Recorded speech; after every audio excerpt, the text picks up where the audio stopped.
अ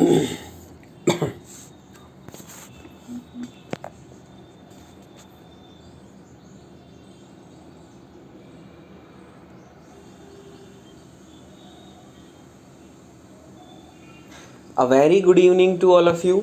कैसे हैं सब लोग? आई होप सो मेरा बच्चा आप सब लोग बहुत अच्छे होंगे। तो चलिए एक बार फिर से मैं धर्मवीर आप सब लोगों का स्वागत करता हूं आपके अपने परिवार टेकपुर बाय एग्ज़ामपुर पर। ठीक है, तो आज के लिए बेटा सॉरी है, थोड़ा सा इंटरनेट में थोड़ा सा इशू आ रहा था तो उसके लिए क्लास स्टार्ट नहीं हो पाई है, तो उसके लिए मैं थोड़ा सा आप लोगों से माफ़ी चाहता हूँ। लेकिन हमारी क्लास डेली हमेशा टाइम पे स्टार्ट होती है। ठीक है, तो आज आप लोग आए नहीं है, क्या बात, कोई प्रॉब्लम है बच्चों? आज आप लोग आए नहीं है, क्या बात है? सभी लोग खैरियत से हैं?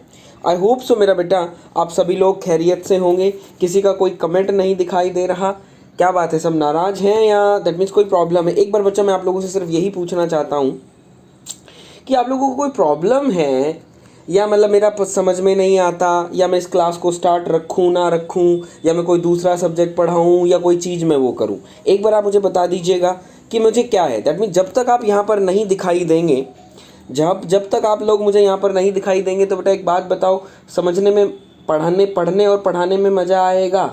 ना तो आप लोगों को कोई मज़ा आएगा, ना ही बेटा मुझे कोई मज़ा आएगा। तो मैं हमेशा आपसे एक ही चीज़ बोलता हूँ मेरे बच्चों, आपके कहने पर ही हमेशा, आप हमेशा कहते हो यूपीपीएससी की क्लास नहीं ला रहे हो, यूपीपीएससी की क्लास नहीं लेके आ रहे हो, उसके बाद मैं क्लास लाता हूँ फिर आप एकदम से बिल्कुल गायब हो जाते हो। तो दिस इज़ नॉट फेयर मेरा बच्चा। या तो फिर क्लास को मैं ऑफ ही कर दूं, फिर आप मुझे ये मत कहो कि सर यूपीपीएससी की क्लास लेके आओ। और अगर ये कहते हो कि सर यूपीपीएससी की क्लास लेके आओ, फिर आते क्यों नहीं हो बच्चों? तुम लोग आया करो और क्लास को एंजॉय किया करो। आओगे तो मुझे पढ़ने में भी मज़े आएंगे और आपको मुझे पढ़ाने में भी मज़े आएंगे और आपको पढ़ने में भी मज़े आएंगे। ठीक है, लेकिन मेरा काम है वो मैं करता रहूँगा जैसा मुझे बोला गया है। ठीक है, चलिए। तो बेटा कल हम लोगों ने डेजिग्नेशन ऑफ द रेफ्रिजरेंट देख लिया था। कल हम लोगों ने डेजिग्नेशन ऑफ द रेफ्रिजरेंट देख लिया। Yadav ji very good evening. Ashish Sharma, Shri Krishna बच्चा, श्री कृष्णा। तो रेफ्रिजरेंट आज हम लोगों को क्या करना है, the desirable property of the refrigerant. आज हम लोगों को प्रॉपर्टीज़ देखनी है। ठीक है, चलो उसको स्टार्ट करने से पहले बेटा मैं अपने बारे में थोड़ा सा बता देता हूँ। मेरा नाम धर्मवीर वर्मा है। मैंने बेटा 3 बार गेट क्वालिफाई किया है और गेट के स्कोर पर ही मैंने एमटेक किया है इन थर्मल इंजीनियरिंग। उसके बाद बेटा मुझे 7+ ईयर का टीचिंग एक्सपीरियंस है। इंजीनियरिंग सर्विसेज प्री मैंने क्वालिफाई किया, मेंस दिया, मेंस में मेरा नहीं हो पाया, सच्ची बात है, झूठ नहीं बोल रहा हूँ, मेंस में मेरा नहीं हो पाया। ठीक है, उसके बाद मैं टीचिंग में, उसके बाद मतलब स्टार्टिंग से ही टीचिंग में हूँ।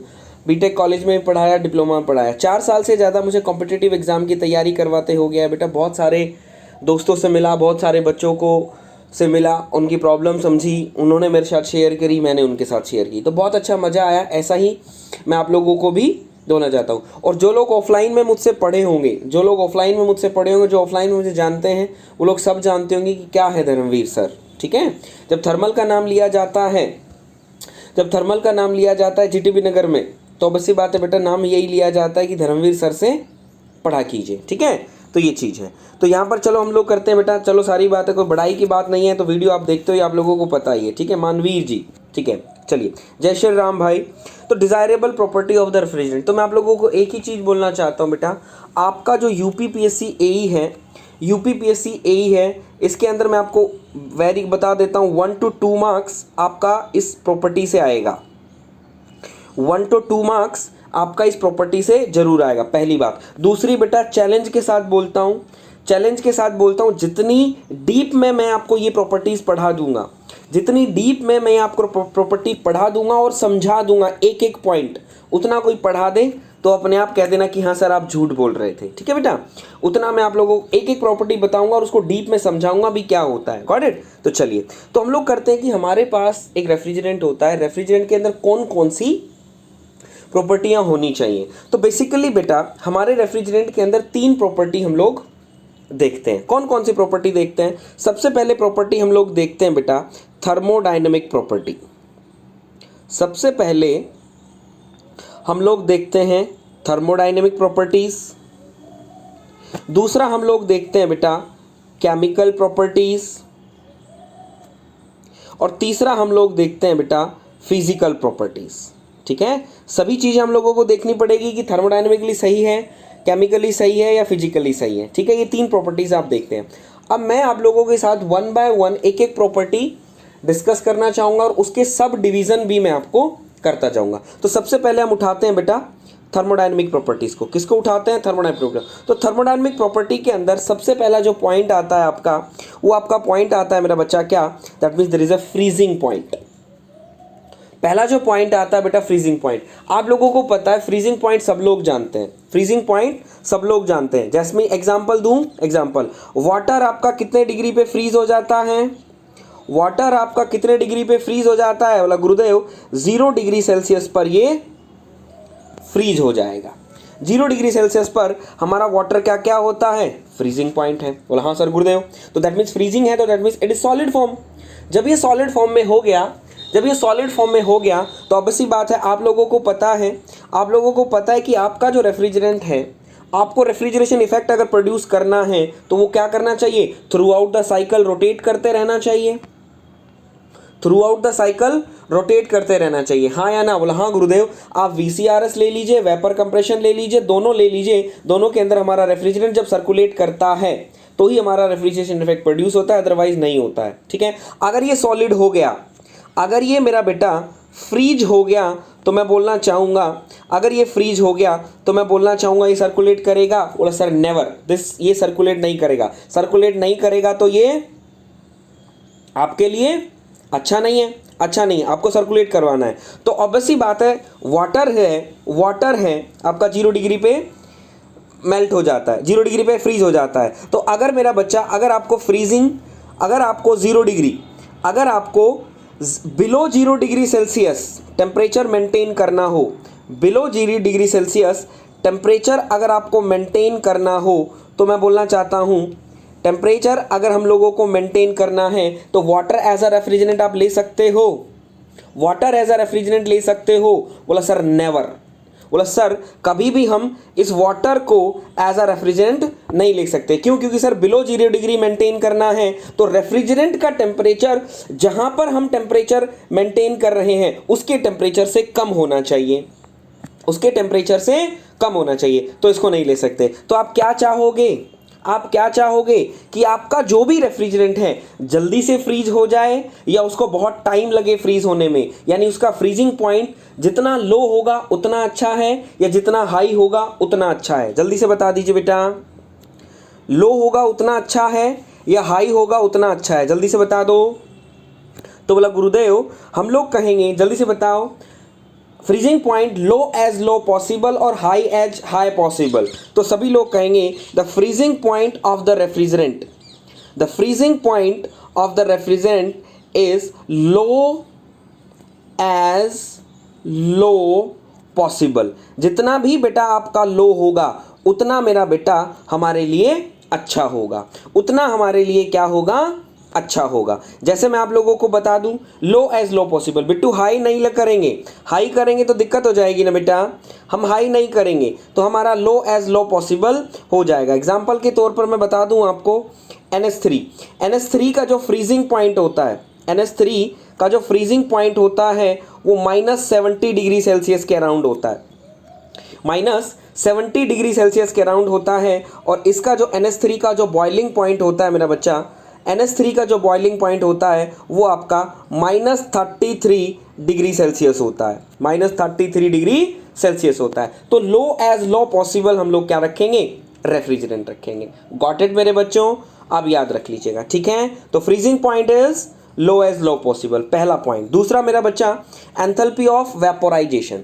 तो जो आपकी एंथैल्पी ऑफ वेपोराइजेशन है, जो आपका रेफ्रिजरेंट है उसका क्या होना चाहिए? हाई होना चाहिए या लो होना चाहिए? कैसा होना चाहिए?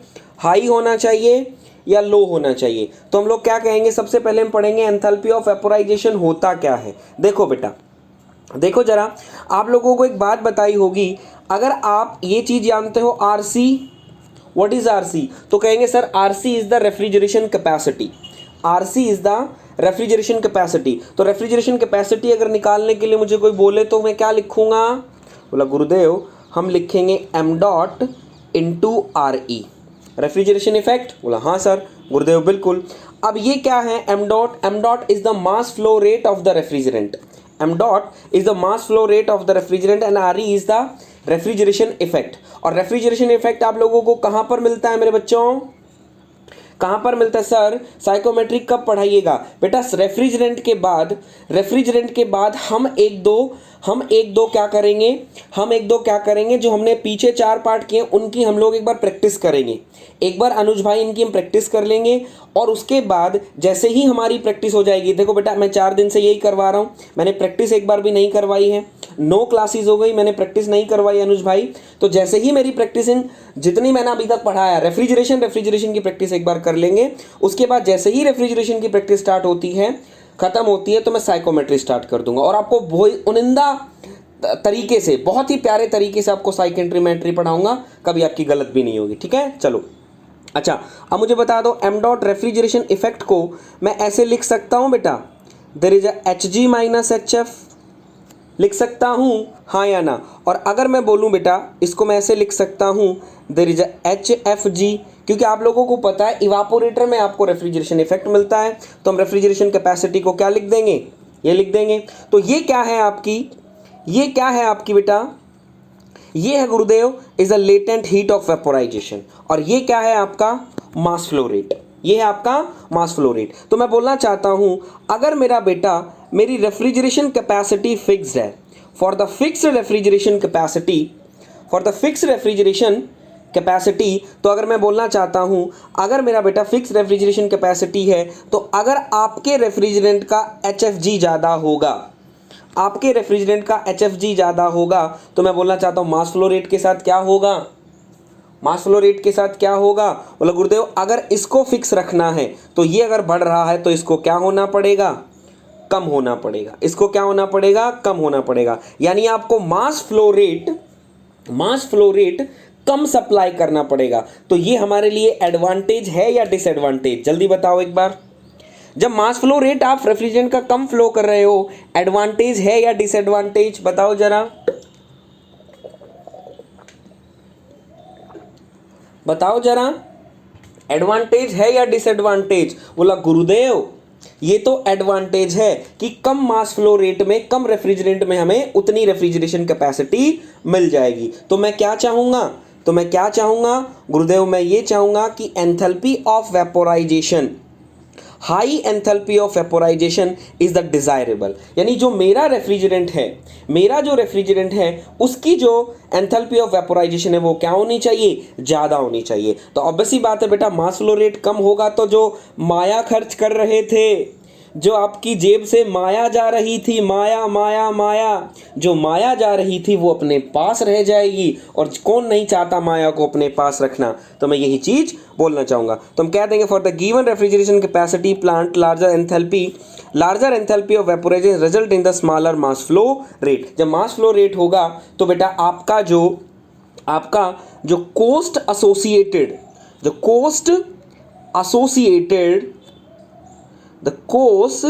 एसोसिएटेड विद रेफ्रिजरेंट मेरा लाला क्या हो जाएगी, बोला गुरुदेव डिक्रीज हो जाएगी। आई होप सो बेटा आपको चीजें क्लियर हो गई होंगी। एक फीलिंग आ रही होगी मन में, बोला हाँ गुरुदेव ऐसा हो जाएगा। तो एंथैल्पी ऑफ वेपोराइजेशन क्या होनी चाहिए, जितनी ज्यादा होगी उतनी ज्यादा अच्छा होगा। Got it. चलिए नेक्स्ट हम चलते हैं थर्मल कंडक्टिविटी। जैसे ही थर्मल कंडक्टिविटी की बात आती है तो मेरे दिमाग में मैं हीट ट्रांसफर में पहुंच जाता हूं। कहां पर पहुंच जाता हूं, हीट ट्रांसफर में आप लोग एक फार्मूला लिखते होगे खूबसूरत, बोला गुरुदेव Q K A delta T over dx लिखते थे। बोला हाँ गुरुदेव हम ये चीज लिखते थे। ये क्या है बेटा, that means there is a heat transfer rate. ये क्या है, there is a heat transfer rate. अगर बेटा मैं इस चीज को लिखता हूं कि कोई भी अगर रेफ्रिजरेंट है तो यहां से मेरे पास एक पार्ट ये आ जाता है कि K अगर मैं देखूं तो K मेरा क्या हो जाएगा, it is the inversely proportional to the area, अब कहोगे सर एरिया कौन सा, बेटा एरिया आप लोगों को पता है, एरिया कौन सा, इट इज द परपेंडिकुलर, जो आपका फ्लो कर रहा है वो परपेंडिकुलर एरिया, और दैट मीन्स इस एरिया को में कौन सा एरिया होता है, दैट मीन्स गुरुदेव there is a surface area. कौन सा एरिया होगा? That means there is a surface area, हम इसको बोल सकते हैं। That means there is a area. Got it ना? तो एरिया। तो मैं यही चीज बोलना चाहता हूं कि आप क्या चाहेंगे, आप क्या चाहेंगे कि थर्मल कंडक्टिविटी ज़्यादा हो या कम? थर्मल कंडक्टिविटी ज़्यादा हो या कम? तो गुरुदेव अगर गुरुदेव हम लोगों को एरिया अगर लेस करना है, अगर गुरुदेव हमारा जो एरिया अगर लेस करना है, अगर आपको एरिया कम चाहिए, तो आपकी thermal conductivity as a refrigerant की क्या होनी चाहिए? ज़्यादा होनी चाहिए। थर्मल कंडक्टिविटी क्या होनी चाहिए? ज़्यादा होनी चाहिए। बोला गुरुदेव ये तो चीज़ समझ में आ गई, घुस गई दिमाग में, बिल्कुल घुस गई, लेकिन गुरुदेव एरिया किसका कम करोगे? आप किसका एरिया कम करना चाह रहे हो? किसका? अरे मेरा लाला, तुझे भी पता है कि तेरा जो इवापोरेटर और जो कंडेंसर है, इवापोरेटर और कंडेंसर के अंदर ट्यूब्स लगी होती हैं, और वो जो ट्यूब है किसी मटेरियल की बनी होती हैं, और उन ट्यूब्स के अंदर क्या फ्लो करता रहता है? रेफ्रिजरेंट फ्लो करता रहता है। तो अगर तेरे रेफ्रिजरेंट की थर्मल कंडक्टिविटी ज़्यादा होगी तो मैं कहना चाहता हूं ट्यूब का एरिया ऑब्वियस सी बात है कम हो जाएगा।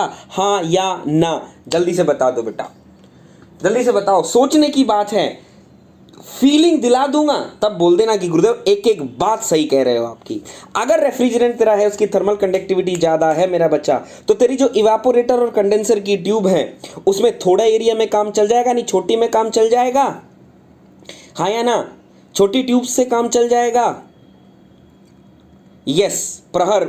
और बाकी लोग अनपढ़ तो नहीं होंगे शायद, सबके दिमाग में सबके कान भी होंगे, सब समझ भी सकते होंगे, सिर्फ एक प्रहर ही नहीं है जो समझ सकता होगा। सभी लोग आंसर दीजिए बेटा।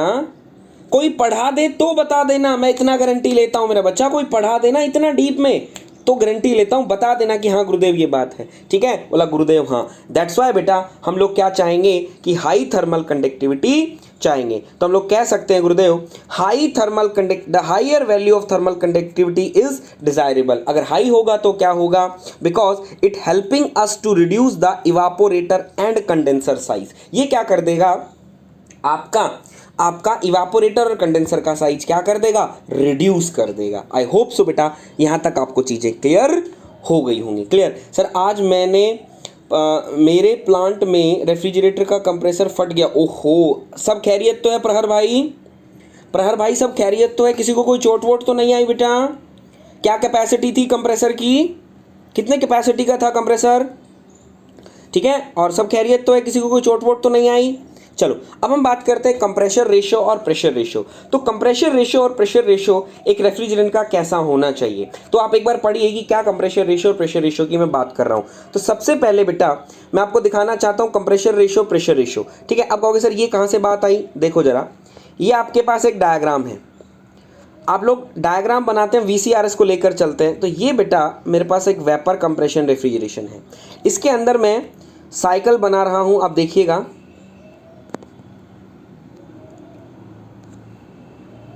ये आपका है 1 2 3 4। This is the vapour compression refrigeration system. Got it बेटा? एक इंजर हो गया। ओहो 1 किलोग्राम, क्या लिख रहे हो 1 kg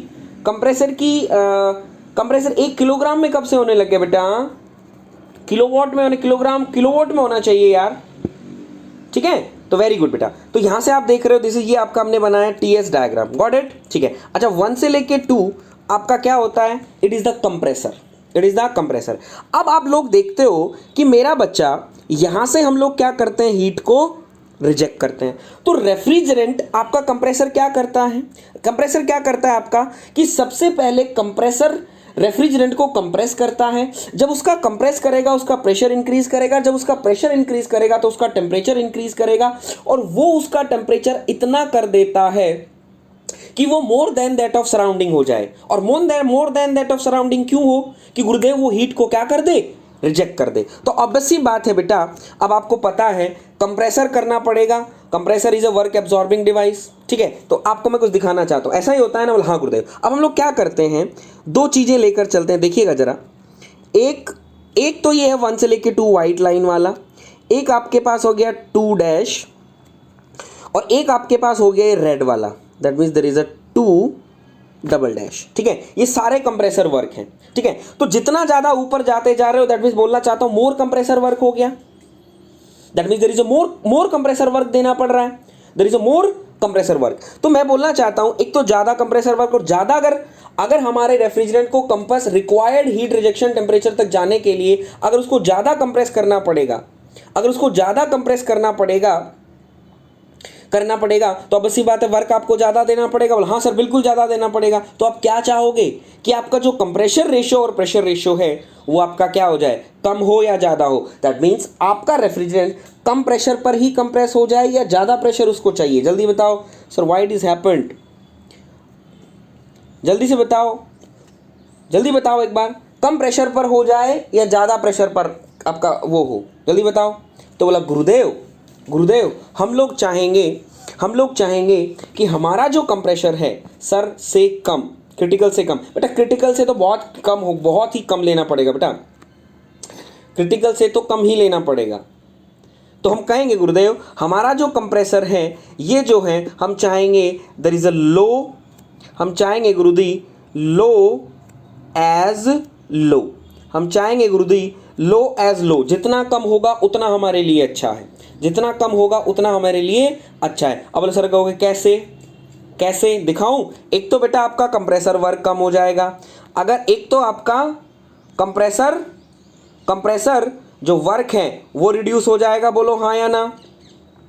अगर लो कंप्रेसर रेशियो होगा तो कंप्रेसर वर्क रिड्यूस हो जाएगा, हाँ या ना। बोल हाँ गुरुदेव। एक और चीज हो जाएगी, और एक और चीज मैं बोलना चाहूं, अगर बेटा मेरा प्रेशर रेशियो अगर मेरा ज़्यादा हुआ, अगर कंप्रेशन रेशियो और प्रेशर रेशियो ज़्यादा हुआ तो बेटा वॉल्यूमेट्रिक एफिशिएंसी पर क्या फ़र्क पड़ेगा, जल्दी जरा कोई बताए। ये चीज़ बताएगी तुम लोगों को कितने सीरियस, और तुम लोगों ने मेरी क्लास को कितना सीरियस लिया, मेरी क्लास को आप लोगों ने कितना सीरियस लिया, ये चीज़ आपको अब बताएगा कि हाँ सर जो कह रहे थे कि सर बेटा ये याद करना है, ये आगे जाके आपको पता चलेगा, ईच एंड एवरीथिंग मैं दिखाता हूँ बोर्ड पे, वो चीज़ है। तो वॉल्यूमेट्रिक एफिशिएंसी पर क्या फ़र्क पड़ेगा? तो बोला गुरुदेव अगर मेरा प्रेशर रेशियो ज़्यादा होगा, प्रेशर रेशियो अगर गुरुदेव मेरा ज़्यादा होगा तो मैं कहना चाहता हूं गुरुदेव मेरी वॉल्यूमेट्रिक एफिशिएंसी घट जाएगी, वॉल्यूमेट्रिक एफिशिएंसी कंप्रेसर की घट जाएगी। ऐसा आप चाहते हो? बोला सर नेवर, हम कभी भी नहीं चाहते। तो आप हमेशा क्या करेंगे, प्रेशर रेशियो आप कैसा रखें, हमेशा कम रखें। गॉट इट बेटा, क्लियर। अब कहोगे सर ऐसा कैसे कह सकते हैं? बेटा मैंने आप लोगों को कंप्रेशर रेशियो के लिए एक वॉल्यूमेट्रिक एफिशिएंसी बताई थी, अगर आपको याद हो तो, और अब भी याद नहीं किया है तो बेटा अब याद कर लो। इस पर न्यूमेरिकल भी पूछा गया है, न्यूमेरिकल भी पूछता है और बाकी सारी चीज़ें भी पूछता है। ये आपको वॉल्यूमेट्रिक एफिशिएंसी लिखवाई थी कि अगर प्रेशर रेशियो आप इंक्रीज कर देंगे, वॉल्यूमेट्रिक एफिशिएंसी क्या कर जाएगी, डिक्रीज कर जाएगी। एसबीडी ऑप्टिमिस्टिक, वेरी गुड बेटा, वेरी गुड, एक्सीलेंट मेरे बच्चा, क्लियर। तो ये चीज आपको दिख गई। तो आपका जो प्रेशर रेशियो है वो कैसा होना चाहिए, कम होना चाहिए। क्यों? क्योंकि कंप्रेसर वर्क को भी रिड्यूस कर देता है और वॉल्यूमेट्रिक एफिशिएंसी को क्या कर देगा, बढ़ा देगा। तो आप लिखेंगे मेरे बच्चे, the small pressure ratio is desirable because the large pressure ratio result in the large compression work as the low volumetric efficiency. I hope so बेटा आपको चीज़ें क्लियर हो रही होंगी। जल्दी से एक बार बता दीजिए, चीज़ें क्लियर हो रही हैं, कुछ समझ में आ रहा है कि हाँ सर एक एक चीज़ हम लोगों को पता चल रही है कि हाँ सर क्या चीज़ कैसे होती है और क्यों करते हैं हम कम, क्यों कम लिया, क्यों ज़्यादा लिया। जल्दी से बता देंगे, मज़ा आ रहा है सभी लोगों को। और अगर वीडियो अच्छा लग रहा है तो वीडियो को लाइक कर दीजिएगा, वीडियो अच्छा लग रहा है तो वीडियो को लाइक कर दीजिएगा, और पहली बार चैनल देख रहे हैं तो चैनल को सब्सक्राइब कर लीजिएगा, ठीक है। अब हम लोग चलते हैं बेटा critical pressure and critical temperature. तो जो भी आपका रेफ्रिजरेंट होता है उसके लिए जो क्रिटिकल प्रेशर और क्रिटिकल टेम्परेचर है वो क्या होना चाहिए, तो मैंने इसको यहाँ लिखा है, पढ़ लीजिएगा। द क्रिटिकल टेम्परेचर और प्रेशर दोनों चीजें होंगी बेटा, और रेफ्रिजरेंट शुड बी हाई।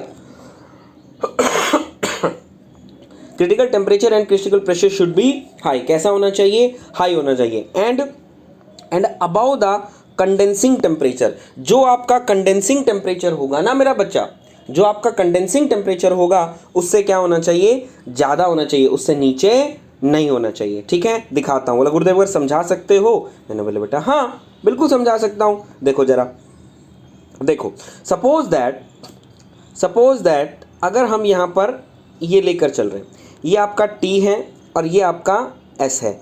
अगर सपोज दैट बेटा मैं बोलना चाहता हूँ ये आपका क्रिटिकल पॉइंट होता है, ये आपका क्रिटिकल पॉइंट होता है, बोला हाँ गुरुदेव this is the critical point, ठीक है। तो ये आपका कौन सा टेम्परेचर हो जाएगा, TCR, this is critical temperature, बोला हाँ गुरुदेव क्रिटिकल टेम्परेचर, ठीक है। अब मैं आपको एक चीज़ बताना चाहता हूँ, एक एग्जाम्पल लेकर चलता हूँ, मैं एग्जाम्पल लेकर चलता हूँ, देखिएगा जरा।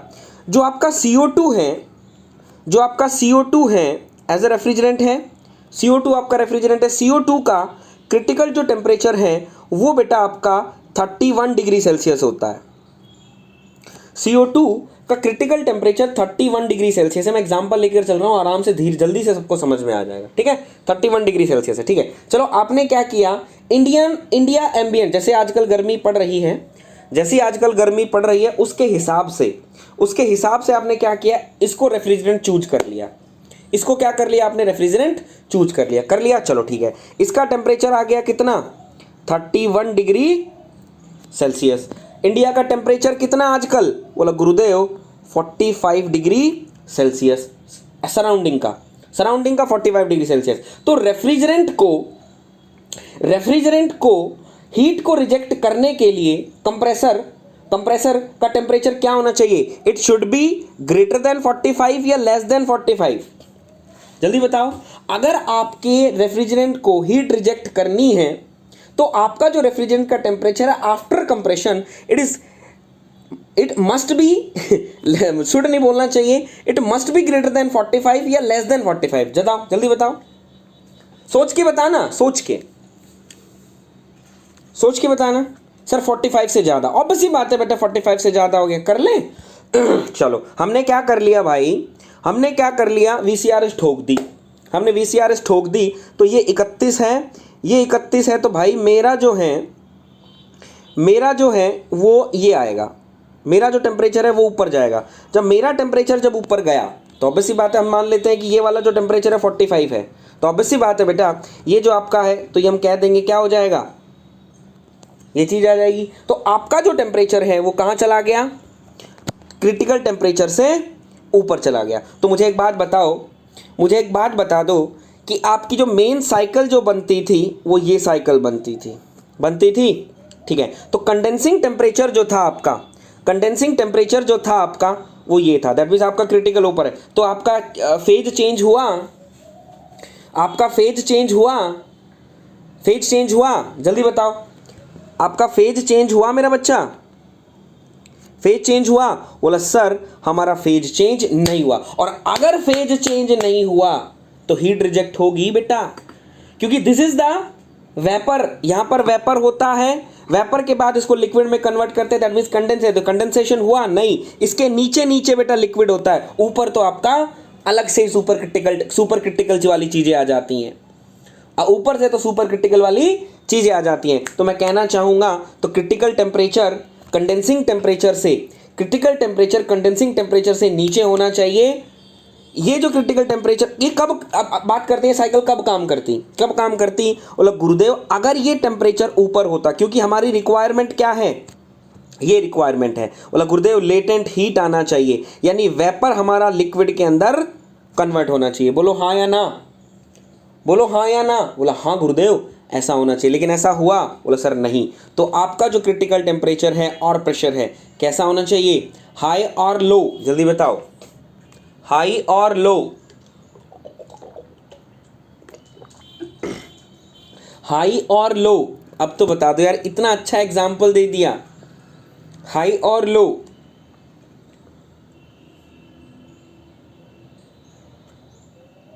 जल्दी बताओ। बोला गुरुदेव हमारा जो टेम्परेचर है जितना हाई होगा उतना हमारे लिए अच्छा होगा, अदरवाइज हमारी साइकिल वर्क नहीं करेगी। दैट्स वाई बेटा यहाँ पर लोगों ने लिखा हुआ है कि CO2 and ethylene are not desirable, CO2 and ethylene are not desirable for the Indian ambient summer condition. Ethylene का जो टेम्परेचर होता है वो 10.2 डिग्री सेल्सियस होता है, तो ये बेटा हम इंडियन एम्बिएंट के हिसाब से यूज़ कर ही नहीं सकते क्योंकि इनका क्रिटिकल टेम्परेचर कम होता है। गॉट इट मेरा बच्चा, मज़ा आया चीज़ों को समझने में, ये याद कर लीजिएगा, ठीक है। ये आपकी नॉलेज के लिए बता रहा हूँ, आपको सिर्फ याद यही करना है, ठीक है।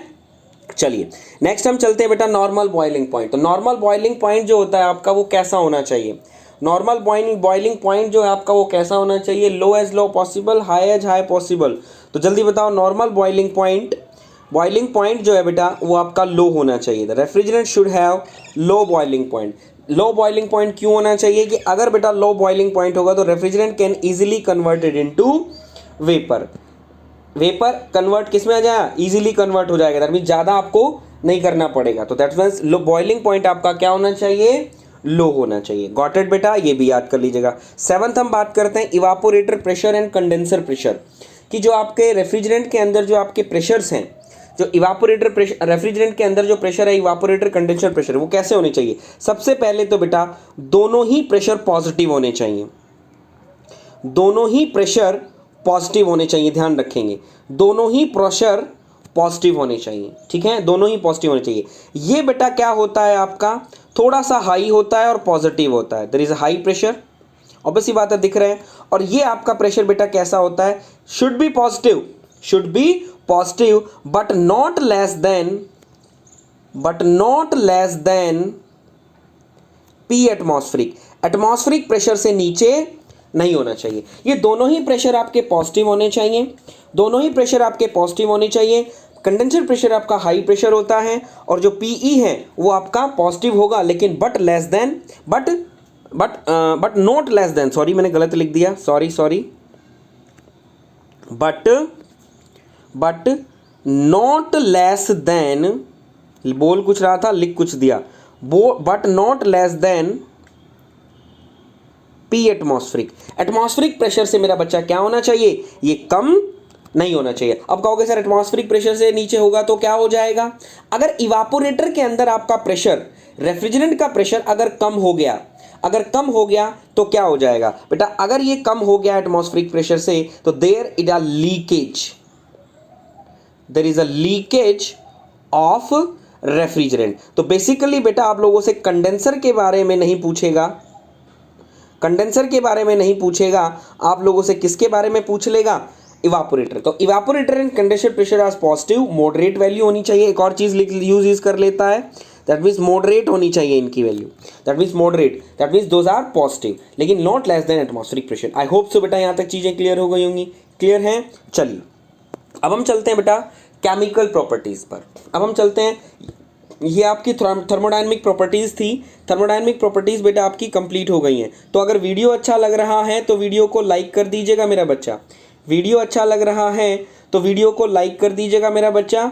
और अगर पहली बार चैनल देख रहे हैं तो चैनल को सब्सक्राइब जरूर कर लीजिएगा। और होप सो बेटा आपको चीज़ें क्लियर हो रही होंगी। जल्दी से बता दीजिए चीज़ें क्लियर हो रही हैं, समझ में आ रही हैं चीज़ें, जल्दी बता देंगे बेटा एक बार बताया करो, ताकि अगर रिपीट करनी हुई तो चीज़ मैं ज़रूर रिपीट करूँगा और आप लोगों को समझाऊंगा भी। एक तो आता ही वैसे आप इतने सारे लोग हो और फिर भी आप रिप्लाई नहीं करते हो, तो इट इज़ टू बैड, मुझे बुरा लगता है, ठीक है। आपको पता नहीं, अगर आपको बुरा लगता है तो आप ये चीज़ सोचते, ठीक है। तो कहोगे केमिकल प्रॉपर्टी टॉक्सिक होना चाहिए, बोला सर नहीं, हमारा जो रेफ्रिजरेंट है टॉक्सिक नहीं होना चाहिए, क्योंकि टॉक्सिक होगा तो दिक्कत हो जाएगी। अच्छा, फ्लेमेबल होना चाहिए, बोला sir there is a no, flammable नहीं होना चाहिए। अरुण यादव गलत बात है बेटा, इतना लेट आते हैं क्या, इतना लेट आते हैं आप तो एक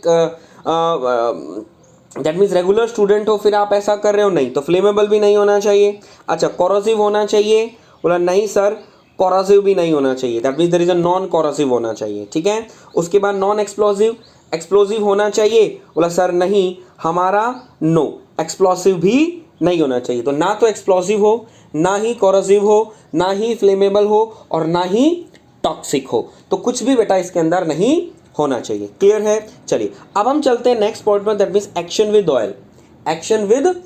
बोला गुरुदेव एक्शन विद ऑयल का मतलब क्या हुआ, एक्शन विद ऑयल का मतलब क्या हुआ, ये जो ऑयल है, ये ऑयल है बेटा, that means there is a lubricating oil,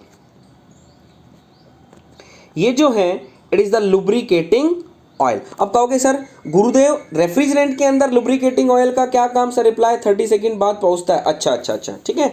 तो मैं बोला चाहता हूं, बोला गुरुदेव लुब्रिकेटिंग ऑयल का मतलब यहां पर क्या हो गया बेटा, आप लोगों को पता है, जल्दी से मुझे बताओ, for the small refrigeration capacity आप कौन से कंप्रेसर यूज करते हो, फॉर स्मॉल रेफ्रिजरेशन कैपेसिटी आप कौन से कंप्रेसर्स यूज करते हो, जल्दी बताओ। बताया था मैंने, फुल रेफ्रिजरेशन कैपेसिटी हम क्या यूज़ करते हैं, बोला गुरुदेव हमारा जो कंप्रेसरी compressor is reciprocating compressor. Reciprocating compressor is used. याद रख लीजिएगा, water cooler, air conditioning and refrigerator आपका रेसिप्रोकेटिंग कंप्रेसर काम आता है. अब कहोगे गुरुदेव रेसिप्रोकेटिंग कंप्रेसर, अरे मेरे लाला रेसिप्रोकेटिंग कंप्रेसर याद कर, एक पिस्टन और सिलेंडर अरेंजमेंट. पिस्टन और सिलेंडर अरेंजमेंट को तू क्या बोलता है? Reciprocating compressor. अब जब रेसिप्रोकेटिंग कंप्रेसर है मेरा बच्चा, तो तुझे भी पता है that means there is a metal to metal contact, there is a piston and cylinder. तो आपको क्या होगा? क्या होगा? बोला गुरुदेव यहाँ पर हमारे पास फ्रिक्शन होगा. यहाँ पर हमारे पास फ्रिक्शन होगा. जब यहाँ पर फ्रिक्शन होगा तो ऑब्वियस सी बात है बेटा, इस फ्रिक्शन को हटाने के लिए हम लोगों को क्या करना पड़ेगा? बोला गुरुदेव हम लोगों को लुब्रिकेटिंग ऑयल यूज करना पड़ेगा. तो समझ में आ गया लुब्रिकेटिंग ऑयल क्यों आ गया? लुब्रिकेटिंग ऑयल यूज करना पड़ेगा. क्लियर है? और आप लोगों को पता है बेटा, आपके कंप्रेसर के अंदर रेफ्रिजरेंट जाता है और रेफ्रिजरेंट कंप्रेसर से बाहर आता है. दैट मीन्स रेफ्रिजरेंट इन और रेफ्रिजरेंट आउट. गॉट इट मेरा बच्चा? ऐसा ही होता है? बोला हाँ गुरुदेव ऐसा ही होता है. तो अब आप देखोगे कि रेफ्रिजरेंट अंदर गया. जब रेफ्रिजरेंट यहाँ पर घूम रहा है, जब रेफ्रिजरेंट बेटा यहाँ पर घूम रहा है, तो ऐसी बात हो सकती है कि आपका लुब्रिकेटिंग ऑयल के कांटेक्ट में आ जाएगा. लुब्रिकेटिंग ऑयल के कांटेक्ट में आ जाएगा, हाँ या ना? बोला हाँ गुरुदेव. अगर रेफ्रिजरेंट मेरा यहाँ पर ये व्हाइट कलर का रेफ्रिजरेंट तो ब्लैक कलर के कांटेक्ट में आ सकता है? आ सकता है. बोला आ सकता है. तो अब क्या प्रॉब्लम क्रिएट हो सकती है? देखना जरा कि बेटा रेफ्रिजरेंट हमारे दो टाइप के होते हैं. एक तो आपका रेफ्रिजरेंट ऐसा होगा जो कंप्लीटली मिक्सेबल हो जाएगा. दैट मीन जो क्या करेगा, कुछ रेफ्रिजरेंट ऐसे होते हैं जो कंप्लीटली मिक्स हो जाते हैं लुब्रिकेटिंग ऑयल के अंदर. ठीक है? तो वो बेटा कोई भी प्रॉब्लम क्रिएट नहीं करते हैं.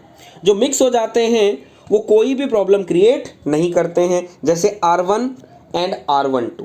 Got it? अब ठीक है, does not create any problem. अब कुछ रेफ्रिजरेंट ऐसे होते हैं जो बिल्कुल मिक्स नहीं होते. कुछ रेफ्रिजरेंट ऐसे होते हैं दीज आर इमिक्सिबल. इमिक्सिबल का मतलब बिल्कुल भी मिक्स नहीं होते. तो जो बिल्कुल भी मिक्स नहीं होते वो भी क्या करते हैं बेटा? कोई भी प्रॉब्लम क्रिएट नहीं करते. जैसे NH3 और आपका CO2. तो जो मिक्स हो रहा है वो भी कोई प्रॉब्लम क्रिएट नहीं कर रहा, और जो मिक्स हो जाता है वो भी कोई प्रॉब्लम क्रिएट नहीं कर रहा. तो बोला गुरुदेव प्रॉब्लम फिर कहाँ से आई? तो प्रॉब्लम बेटा वो क्रिएट करता है जो पार्शियली मिक्सिबल होता है. जो क्या होगा? आधा मिक्स जो हो जाता है, जो बेटा आपका आधा मिक्स हो जाता है, वो क्या करता है? प्रॉब्लम क्रिएट करता है. क्या करता है? प्रॉब्लम क्रिएट करता है. और कौन सी प्रॉब्लम? बेटा देयर में भी है चॉकिंग प्रॉब्लम. ऑब्वियसली बात है बेटा, लुब्रिकेटिंग और चिपचिपा सा होता है. तो चिपचिपा है तो कंप्रेसर से बाहर निकलेगा. कंप्रेसर के बाद क्या लगा है? कंडेंसर ट्यूब लगी है, तो कंडेंसर ट्यूब में से जाएगा. तो कंडेंसर ट्यूब पर चिपक सकता है. चलो कंडेंसर ट्यूब से भी निकल गया, एक्सपेंशन वॉल्व पे भी आ गया. अब आपका इवापोरेटर में भी ट्यूब लगी है, वहां पर क्या कर देगा? अगर वो मिक्स हो गया रेफ्रिजरेंट के साथ तो आपका रेफ्रिजरेशन इफेक्ट भी कम कर देगा. ब्लॉकेज की प्रॉब्लम कर देगा, चोकिंग की प्रॉब्लम कर देगा. दूसरा मेरा बेटा चलो निकल भी गया कंडेंसर के अंदर से, एक्सपेंशन वॉल्व में आया, फिर आपका कहाँ पहुंच गया? इवापोरेटर में. जब इवापोरेटर में पहुंच गया तो वहां पर आपके पास रेफ्रिजरेंट चाहिए. अगर रेफ्रिजरेंट ओनली होता तो रेफ्रिजरेंट इफेक्ट लेता, लेकिन अगर वहां मिक्स है आपका लुब्रिकेटिंग ऑयल तो रेफ्रिजरेंट इफेक्ट भी कम कर देगा, हाँ या ना? बोला हाँ गुरुदेव ऐसा वो कर देगा. तो ऐसी चीज के लिए बेटा हम लोग क्या करते हैं? हम लोगों को वहां नहीं भेजना है. तो हम लोग क्या करते हैं? इस प्रॉब्लम को अवॉइड करने के लिए, avoid this problem, an oil separator is used. एक ऑयल सेपरेटर हम यूज कर लेते हैं. और ऑयल सेपरेटर कहाँ लगा होता है? तो oil separator install between the compressor and condenser. जो कंप्रेसर एंड कंडेंसर है उन दोनों के बीच में बेटा वो लग जाएगा. क्लियर है? तो याद रख लीजिएगा. तो जो मिक्स होते हैं वो भी कोई प्रॉब्लम नहीं करते, जो मिक्स नहीं होते वो भी प्रॉब्लम करते, जो आधे मिक्स हो जाते हैं वो प्रॉब्लम कर देते हैं. क्लियर है बेटा? याद कर लीजिएगा. ठीक है. अब हमारे पास आता है एक्शन विद मटेरियल.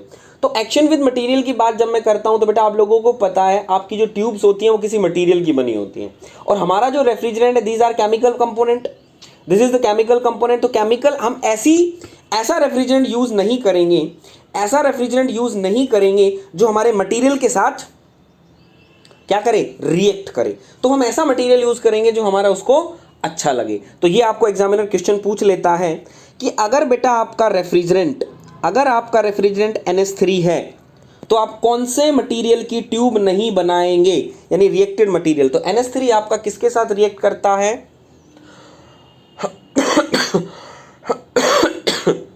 NH3 आपका किसके साथ रिएक्ट करता है? बोला गुरुदेव कॉपर। तो बेटा मैं कॉपर की ट्यूब नहीं बनाऊंगा, तो मैं किसकी ट्यूब बनाऊंगा? तो ट्यूब बनाऊंगा मैं रोट आयरन और स्टील की ट्यूब बनाऊंगा। तो ट्यूब किसकी बनाऊंगा बेटा मैं? रोट आयरन और स्टील की ट्यूब बनाएंगे। अब जैसे CFC जिसको आप बोलते हैं फ्रोन, सी बोलते हैं जैसे फ्रोन। आप कहोगे सर फ्रोन का मतलब समझा दो थोड़ा। बेटा जो R11 है, R12 हैं, ये क्या है? आपके फ्रोन है। और जो आपके रेफ्रिजरेटर्स में यूज़ होते हैं, जो आपके रेफ्रिजरेटर में यूज़ होते हैं, दीज आर CFCs। तो बेटा आप लोग किसकी ट्यूब रखते हो? किसकी ट्यूब रखते हो? बोला गुरुदेव हम लोग कॉपर की ट्यूब रखते हैं। किसकी ट्यूब नहीं रखनी है?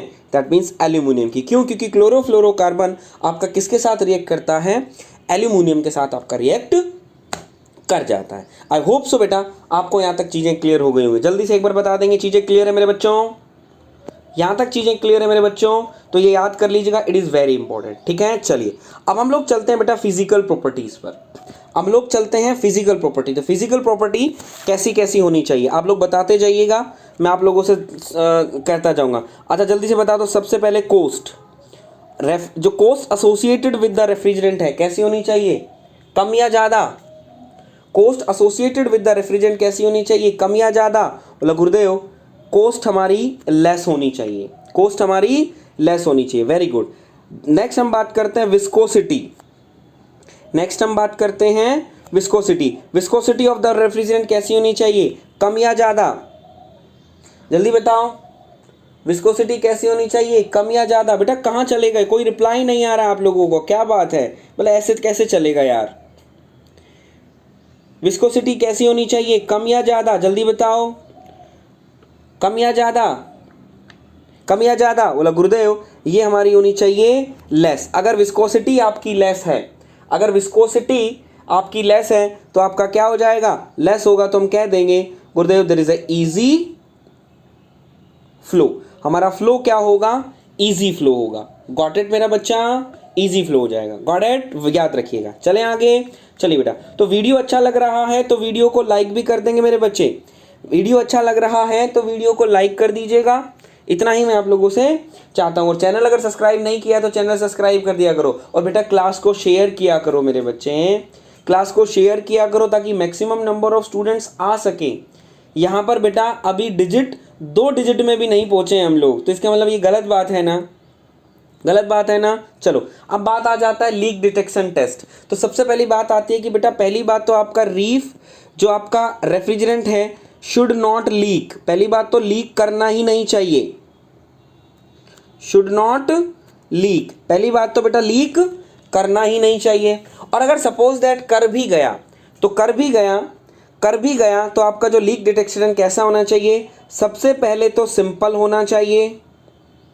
सबसे पहले तो सिंपल होने का मतलब आप और मैं, आप हम लोगों को मैकेनिक की जरूरत नहीं पड़े, आप और मैं दोनों मिलकर कर ले। सिंपल और fast as fast possible. That means आप कहोगे सर फास्ट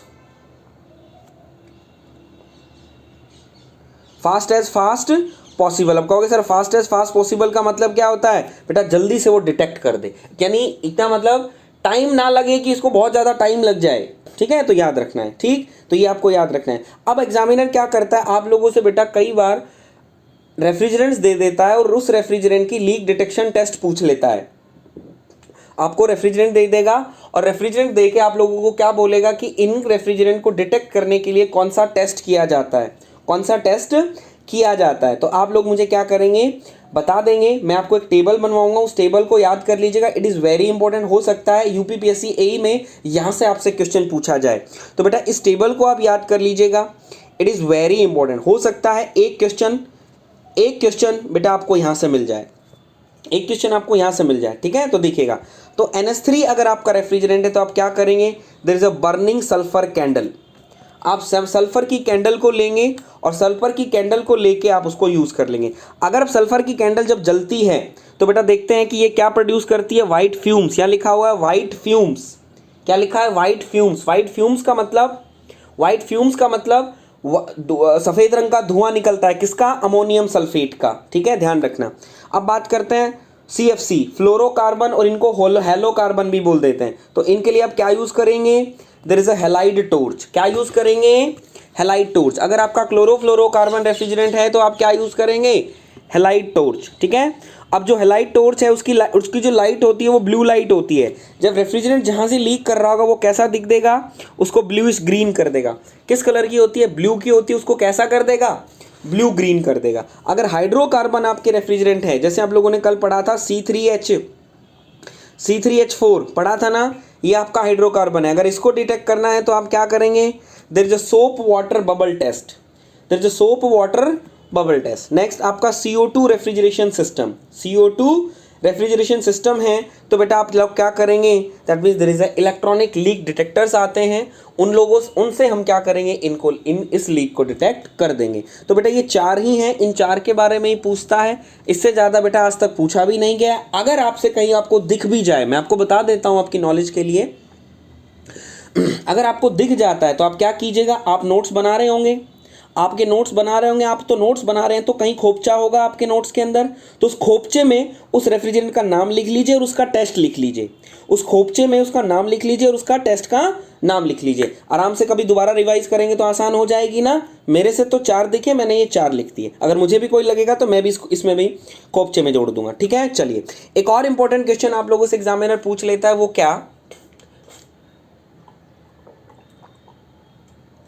क्या पूछता है, वो ये पूछता है कि आपको बेटा क्या दे देते हैं, कुछ एप्लीकेशंस दे देते हैं। आपको क्या दे देते हैं, कुछ एप्लीकेशन दे देते हैं। जैसे मैंने जिस दिन रेफ्रिजरेंट स्टार्ट किया था, मैंने आप लोगों को बता दिया था कि मिल्क चिलिंग प्लांट के अंदर, मिल्क चिलिंग प्लांट के अंदर हम लोग एक रेफ्रिजरेंट यूज़ करते हैं, उसका नाम होता है क्या, जल्दी बताओ जरा, कोई बताएगा। मिल्क चिलिंग प्लांट के अंदर हम एक रेफ्रिजरेंट यूज़ करते हैं, उसका क्या नाम होता है, कोई बताएगा जरा, कोई बताएगा मेरा बच्चा, कौन सा रेफ्रिजरेंट यूज़ करते हैं बेटा, वेरी गुड, शाबाश। चलो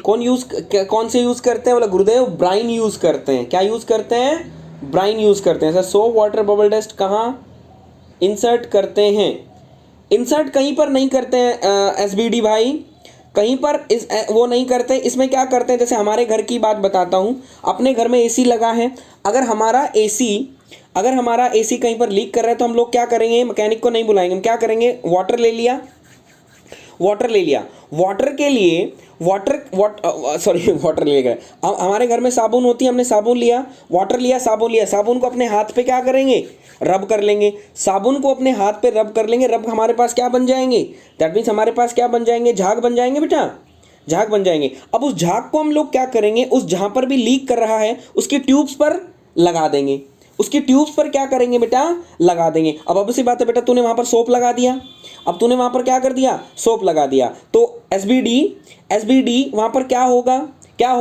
जहाँ भी सोप लगी है अगर लीक कर रहा होगा तो वहाँ से क्या बनेंगे, दैट मीन्स वहाँ पर बबल्स बनने लग जाएंगे। तो इस तरीके से मेरा बेटा हम इसको क्या कर लेते हैं, यूज़ कर लेते हैं। आई होप सो SBD आपको समझ में आया होगा बेटा, क्लियर। चलो तो ऐसे ही बेटा मैं आप लोगों के लिए कुछ एप्लीकेशंस लाया हूँ, इन एप्लीकेशंस के सामने रेफ्रिजरेंट लिखे हुए हैं, तो ये टेबल आप याद कर लीजिएगा, इट इज़ वेरी इंपॉर्टेंट, इसी से क्वेश्चन आपसे पूछ लिए जाते हैं। ठीक है, तो सबसे पहला, अगर large capacity central air conditioning plant है, large capacity central air conditioning plant है तो हम क्या यूज़ करते हैं, R11 यूज़ करते हैं। Domestic refrigerator and water cooler हैं तो हम यूज़ करते हैं R12। ठीक है, विंडो AC R22 और स्प्लिट AC है तो that means there is R113। अब ये मुझे मत कहना कि सर हमारे घर में तो AC लगा है, उसमें तो R410, R432, R32 यूज़ होती है, R410A और R32 यूज़ होती है। बेटा मैंने सिलेबस के हिसाब से बताया है, ये आपका सिलेबस के हिसाब है। एग्जामिनर आप लोगों से ये नहीं कहेगा कि प्रैक्टिकल में कौन सा रेफ्रिजरेंट यूज़ कर रहे हैं, वो बेटा सिलेबस के हिसाब से उठाएगा, प्रीवियस ईयर क्वेश्चन उठाएगा। तो प्रीवियस ईयर क्वेश्चंस के अंदर यही डाटा है, इन्हीं डाटा को याद कर लीजिएगा, इन्हीं डाटा से हम लोग क्या करेंगे, आपको क्वेश्चन पूछ लेगा। ठीक है बेटा, SBD आई होप सो समझ में आया होगा। पूजा कुमारी जी वेलकम है बेटा आपका। ठीक है, हम बात करते हैं NH3। तो NH3 कहाँ यूज़ करते हैं, कोल्ड स्टोरेज प्लांट और आइस प्लांट। जो कोल्ड स्टोरेज प्लांट होते हैं और आइस प्लांट होते हैं वहाँ हम यूज़ करेंगे। ब्राइन मैंने आपको बता ही दिया था, milk chilling plant. CO2 basically बेटा क्या होती है, it is the solid CO2 और इसको हम ड्राई आइस भी बोल देते हैं। CO2 को हम लोग क्या बोलते हैं? It is the solid CO2 और इसको हम लोग क्या बोल देते हैं? Dry ice. क्या बोल देते हैं? Dry ice. अब ये कहाँ यूज होती है? कहाँ यूज होती है? Basically it is use for the transportation of the frozen food. It is use for the transportation of the frozen food. Sir कल की क्लास में वाटर रेफ्रिजरेंट R78 बताया है, लेकिन बुक में 118 दिया है। अमित भाई वो गलत है, अमित भाई वो गलत है। रेफ्रिजरेंट जो है आपका, जो वाटर है, वाटर का जो रेफ्रिजरेंट है R718 आएगा। वहां पे बेटा बुक में वो मिसप्लेस हो गया होगा, 1 की जगह 7 ही आएगा। रेफ्रिजरेंट्स R718 ही होता है, वो मिसप्लेस हो गया। R118 कभी भी नहीं हो सकता अमित भाई, ठीक है? तो क्लियर है मेरा बच्चा? चलिए अब हम बात कर लेते हैं एयर। एयर हम कहाँ यूज करते हैं? That means there is a aircraft refrigeration systems के अंदर। H2O हम कहाँ यूज करते हैं? वेपर एब्जॉर्प्शन रेफ्रिजरेशन सिस्टम्स के अंदर, और बेटा लिथियम ब्रोमाइड सिस्टम्स के अंदर। गॉट इट मेरा बच्चा? तो ये बेटा एक एप्लीकेशन थी, इस एप्लीकेशंस को रेफ्रिजरेंट थे, ये आप क्या कर लीजिएगा? याद कर लीजिएगा। तो एक बार जल्दी से मुझे बता दीजिएगा बेटा, रेफ्रिजरेंट यहाँ आज हमारे कंप्लीट हो गए हैं। रेफ्रिजरेंट हमारा कंप्लीट हो गया है, और इसी के साथ साथ बेटा मेरा रेफ्रिजरेशन जो पार्ट है, रेफ्रिजरेशन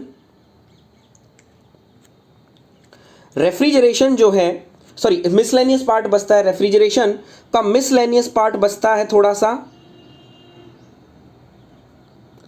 मिसलेनियस पार्ट बचता है थोड़ा सा, मिसलेनियस पार्ट बचता है थोड़ा सा, मिसलेनियस पार्ट बचता है, वो मैं आप लोगों के साथ डिस्कस कर लूंगा। क्लियर है? ध्यान रखिएगा। तो जल्दी से बता दी, सभी लोगों को एंजॉय किया इस क्लास को? क्लियर? तो सिर्फ मिसलेनियस पार्ट बचता है, तो मिसलेनियस पार्ट को हम कभी भी ले लेंगे। अब सुनिएगा कल, अब कल सुनिएगा, कल के लिए हम पहले क्या करेंगे? अभी सभी लोग बोल रहे थे सर साइकोमेट्री कब स्टार्ट करेंगे, तो साइकोमेट्री भी स्टार्ट करेंगे। तो अब आपकी कल मैं प्रैक्टिस स्टार्ट करवाऊंगा। प्रैक्टिस कल हम लोग प्रैक्टिस स्टार्ट करेंगे, प्रैक्टिस स्टार्ट करेंगे। मैंने बेटा आप लोगों को 4 टॉपिक करवाए हैं। बेसिक कॉन्सेप्ट,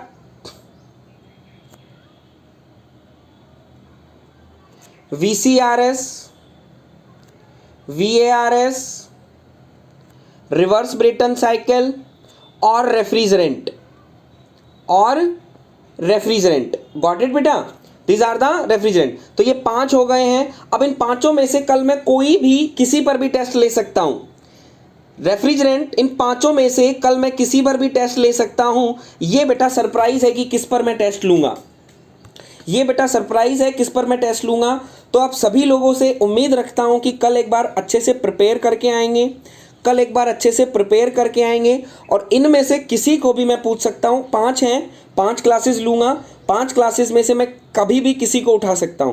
तो आपकी मर्जी है, आप रैंडम हैं, वो आपकी मर्जी है। तो देख सकते हैं कि कौन सा टेस्ट आपका लिया जाएगा, वो आप पर डिपेंड करता है कि कितना आप पढ़ के आएंगे। और बेटा एक ही चीज़ बोलना चाहता हूँ, अगर सक्सेस होना चाहते हो, बहुत अच्छे क्वेश्चंस लाऊंगा, जितना मैंने पढ़ाया उसको रिवाइज कर लो और कल मेरे सेशन में आ जाओ। दोनों चीज़ें मैं आप लोगों को करवा दूंगा। और मेरे सेशन में हमेशा एक ही चीज़ होती है, speed plus accuracy, speed plus accuracy. वो दिन गए बेटा जो आप धीरे धीरे करके सोच रहे थे कि धीरे धीरे, एक स्पीड कर लोगे तो एक्यूरेसी नहीं आती है, लोगों में एक्यूरेसी आती है तो स्पीड नहीं आती है। आज वही आदमी सक्सेस है जिसके अंदर ये दोनों चीजें हैं। ध्यान रखिएगा। तो कल आपका सरप्राइज टेस्ट है। इन पांचों में से किसी एक को मैं उठा कर लाऊंगा, आप देख लीजिएगा, आपकी मर्जी, आप क्या करेंगे। गॉट इट मेरा बच्चा? तो आज के लिए काफ़ी है।